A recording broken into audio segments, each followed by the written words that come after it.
Assalamu alaikum la team amateur, j'espère que vous allez bien. Votre débrief dans un instant. Le Real Madrid qui s'impose aujourd'hui sur le score de 2-1 face à l'Atlético Madrid. Franchement, on a assisté aujourd'hui à une très bonne rencontre de Ligue des Champions entre ces deux équipes rivaux en Espagne.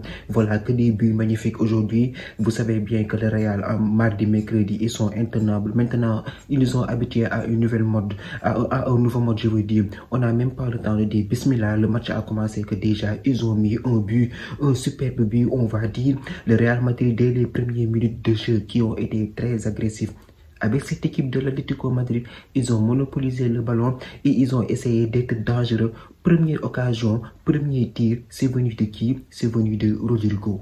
Rodrygo, je vous le dis depuis le début de la saison, c'est lui l'homme en forme parmi ces cartes fantastiques. On s'en souvient, il y a une semaine, Bellingham était là en train de nous dire que entre nos quatre, c'est Rodrygo qui est le plus fort, Rodrygo qui joue le mieux. Et aujourd'hui, un superbe contre-appel sur Galan, bien servi par Valverde sur une très bonne passe en profondeur. Il passe devant le défenseur, il fait une feinte de frappe et claque un magnifique enroulé qui fusille tranquillement au black et qui permet à cette équipe du Real Madrid d'entrer dans le match. Donc là, tu te dis que vu que les premières minutes ont été assez bonnes, tu vas assister aujourd'hui à un Real Madrid en parfaite maîtrise durant ce match. Mais comme je vous dis, ces temps-ci, le Real Madrid, ça ne va pas en Liga et en Ligue des Champions. Cette équipe du Real Madrid joue en momentum. 10 minutes, ils sont forts. 10 minutes, ils sont moins forts. Ils ont démarré en canon et durant tout le reste de la première période, ils se sont mis à dormir. Ils se sont mis à dormir à part l'occasion que Vinicius aurait pu mettre sur une magnifique combinaison avec Brahim Diaz. Normalement, Vini devait claquer ce but, mais c'est contré par Jiménez. Après ça, burn-out. C'est un burn-out pour cette équipe du Real Madrid qui a laissé le ballon à cette équipe de l'Atlético Madrid. Bien que le Real Madrid mène 1-0 au score, cette équipe de l'Atlético est obligée de sortir et normalement, on se dit qu'ils vont laisser des espaces. Mais je pense que cette équipe de l'Atlético Madrid a parfaitement, je vous dis bien, quadrillé le terrain et ils sont procurés des occasions. Ils ont eu 2 à 3 ballons où ils ont été dangereux et normalement, si Valverde, il y a une action. Si Valverde n'était pas du tout là-bas, ça aurait été but. Le Real a souffert pendant 10 à 20 minutes ici. 10 à 20 minutes, ils ont laissé le ballon à l'Atlético Madrid. Ils ont essayé de jouer en contre-attaque pour profiter des espaces de l'Atlético. Il y a même des situations où le Real était à 4 contre 5, mais ils n'ont pas concrétisé. Et comme je vous dis que cette saison, l'homme en forme du côté de l'Atlético, c'est Julián Álvarez. Cette paire de Griezmann-Julián Álvarez est très dangereuse. Et voilà, Julián Álvarez sur je pense, un coup. Mais regardez comment il a éliminé Camavinga. Camavinga, ces temps-ci, on ne cesse de le dire, il n'est pas au top de sa forme. Il fait des matchs un peu nonchalants, des matchs un peu en dessous de ses performances habituelles. Il vient, il claque une superbe enroulée. Ils ont pris le Real Madrid à son propre jeu, c'est-à-dire qu'ils ont laissé le ballon à l'Atlético pour profiter des espaces en contre. Et quand tu as devant d'un joueur de top niveau mondial comme Julián Álvarez et Griezmann, faut pas les laisser respirer. Il fusille tranquillement Thibaut Courtois dans un but magnifique, je vous dis, sur sa lucarne et remet l'Atlético dans le match. Donc, durant tout le reste de la première mi-temps, on a vu une équipe du Real Madrid qui n'avait plus cette maîtrise durant les 10 premières minutes de jeu.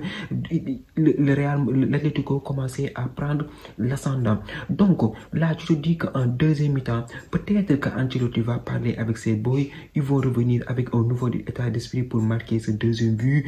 Et même en deuxième mi-temps, pendant les 10 premières minutes aussi, on a vu une équipe d'Atlético qui a été dangereuse, oui, qui a essayé de se créer des occasions. Normalement, Griezmann, cette frappe-là, c'est heureusement que c'est dévié par Courtois, mais ça allait directement au fond des filets. On voit une équipe de l'Atlético de plus en plus agressive qui n'hésite pas à aller chercher les merengues dans leur propre camp.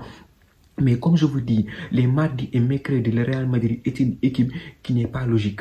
Une équipe qui n'est pas logique. Une équipe à tout moment, il peut te faire mal. Une équipe qui peut dormir pendant tout le match et profiter d'un petit momentum pour te punir. Magnifique jeu à 3 sur le côté gauche entre Ferland Mendy, Vinicius et Brahim Diaz. Brahim Diaz, malheureusement, il a failli se casser le pied. Il a failli se casser le pied. Quand sa cheville a tourné, je me suis dit, il s'est blessé. Il vient, il fixe tranquillement Jiménez et il claque un superbe enroulé, ras de terre qui perd et donne l'avantage 2-1 à cette équipe du Real Madrid. Après ce but de Brahim Diaz, on a vu une équipe du Real Madrid qui a presque privé de ballon cette équipe de l'Atlético. Les joueurs de Diego Simeone n'arrivaient plus à sortir.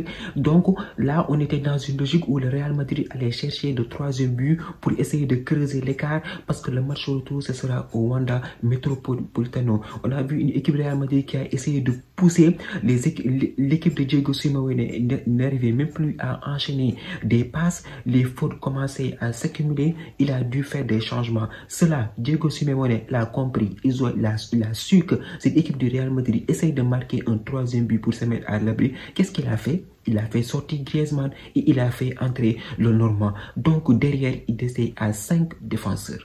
Le Cholismo, encore une fois, il est venu au Bernabéu dans les dernières minutes de jeu de la rencontre. Il a mis le bus, le Cholismo, parce qu'il ne voulait pas encaisser ce 3e but. Donc Ancelotti, lui aussi de son côté, il réplique, il fait entrer Hendrick et au milieu de terrain, il fait sortir Camavinga. Normalement, je pense qu'il a un peu raté son match vu qu'il n'avait pas cette performance habituelle. Il fait entrer Modric pour avoir cette stabilité, cette maîtrise au milieu de terrain.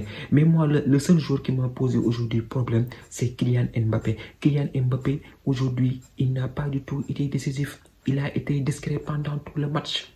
Aujourd'hui, les 2 joueurs, à mon humble avis, qui ont fait briller le Real, c'est Rodrigo et Brahim Diaz. Vinicius, il a fait un très bon match, mais pas aussi lui aussi dans ses standards de haut niveau qui nous a habitués. Mais Mbappé, aujourd'hui, il y a un moment donné, je pensais même qu'il était sorti. Il a été très discret dans le match. On ne l'a pas du tout vu pendant le temps additionnel. Il a été à l'auteur du pressing qui a amené ce contre-attaque. Mais Mbappé, normalement, une passe en retrait survenue, tu le mets devant lui. Tu le mets devant lui. Ça aurait pu nous permettre d'aller au Wanda Metropolitano avec 2 buts d'avance. 2 buts d'avance. Il met le ballon